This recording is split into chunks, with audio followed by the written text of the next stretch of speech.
Next to him is Cyril Cap Richardson, the president at that time. For your information, this was in 1954. And coming back, our first president was A.F. Adley. And on the way from the coronation, I have to understand that Conrad Lewis had gone to the coronation also. They chose, I guess, one or two policemen. They had gone to the coronation. On the way back from the coronation, on the plane, A.F. Adley died. Then Cap Stevens took over.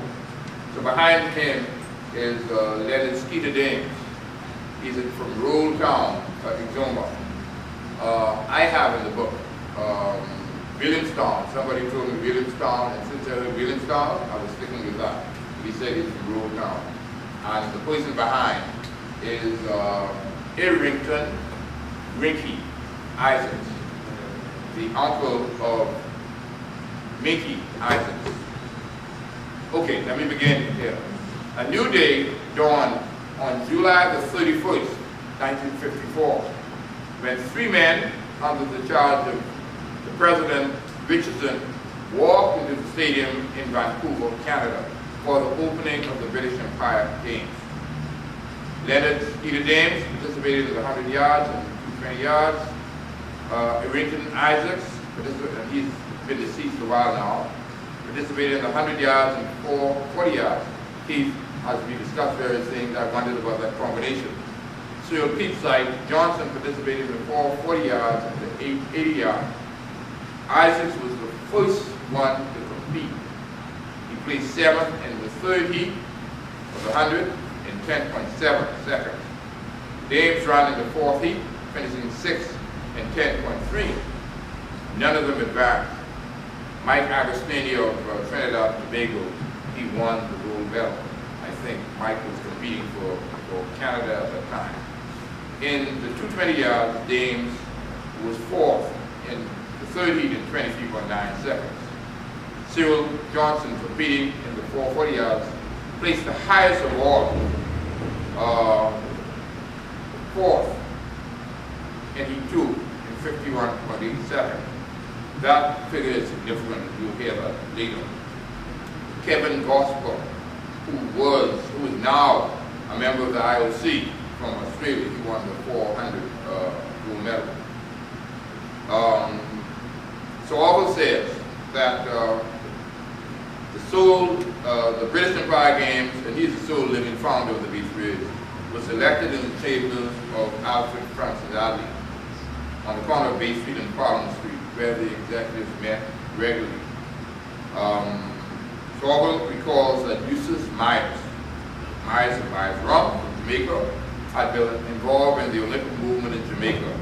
He was the driving force behind the Bahamas team going to Vancouver and was very helpful in raising funds. So there it is, 1954, July the 31st. Fast forward, please. Okay. Yes. We fast forward here. I'll tell you, we've had all kinds of challenges with the pictures and everything else. And lo and behold, one of the pictures that is missing is Tommy Robinson. But they all know Tommy, you all can imagine. But just imagine, in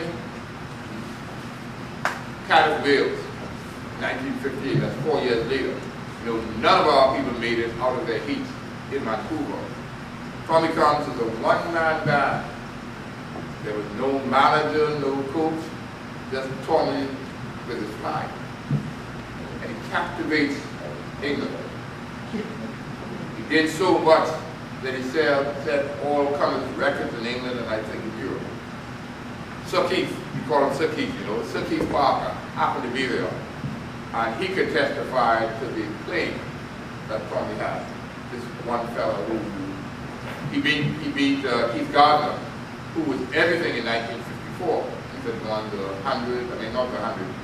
Mike Agostini won the 100. Keith had won the 200 and the hurdles, and he'd been on the relays and everything. So Tommy really upset them.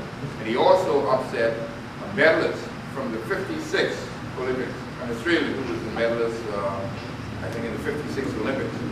But needless to say, Tommy made an impression at 20 years of age. A young fella from Arkansas and St. John's, he cast to reach the world. And we head on. On the front of the book, I tried to give a picture, in my opinion, if I was to have only this much space, what were the launching points and the different areas and the key points with success. We have the opportunity in our lives, and especially thanks to Keith. When Keith came to the Bahamas, Keith brought in a whole lot of technical events, the jumps and the throws in particular. And the Bahamas, we call ourselves Triple Jump Farm, because in 1962, our good friend Perry Gladson Christie at Gale was there. He won a bronze medal in the triple jump. I just want to say one thing about that. I'm here, and we're looking at the Tribune. And the Tribune, the headline of the Tribune, Hartley Sanders wins the triple jump. There was a headline in the Tribune here. They confused Hartley Sanders with Mahoney Samuels from Jamaica. Mahoney Samuels went to Foothills College in California. So by the time that they said Perry Christie wants the bronze, that was anticlimactic. And if they at the first time said Perry Christie won the bronze, he would have been elevated a little bit more.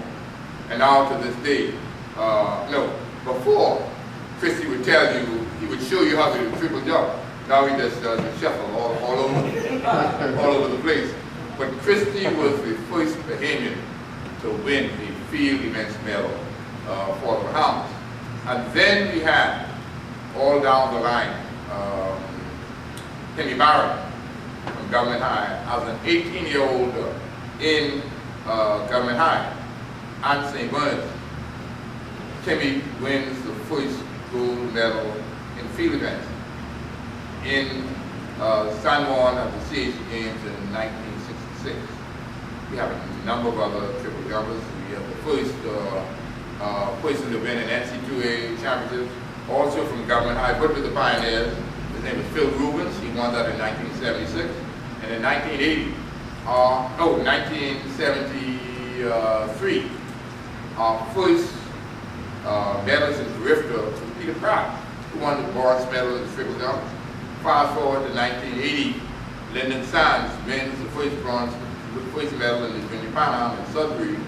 And as you know, Frank Rutherford won the first international medal. I'm not talking about Commonwealth Games at Pan Am, but I mean a world medal, when he won the bronze medal in the World Indoor Championships in Indianapolis.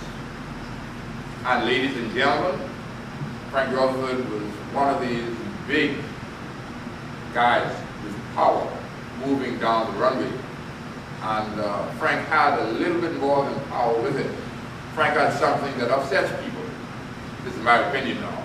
Frank had a head. Some people said that Frank is arrogant. Sometimes I say that he was confident, but I think that made the difference. The person who won in 1987 in the indoor in Indianapolis was Mike Condon. The person who won in Barcelona was Mike Condon. And this was 50 years after these races, 40 years. So that was our 40th anniversary gift.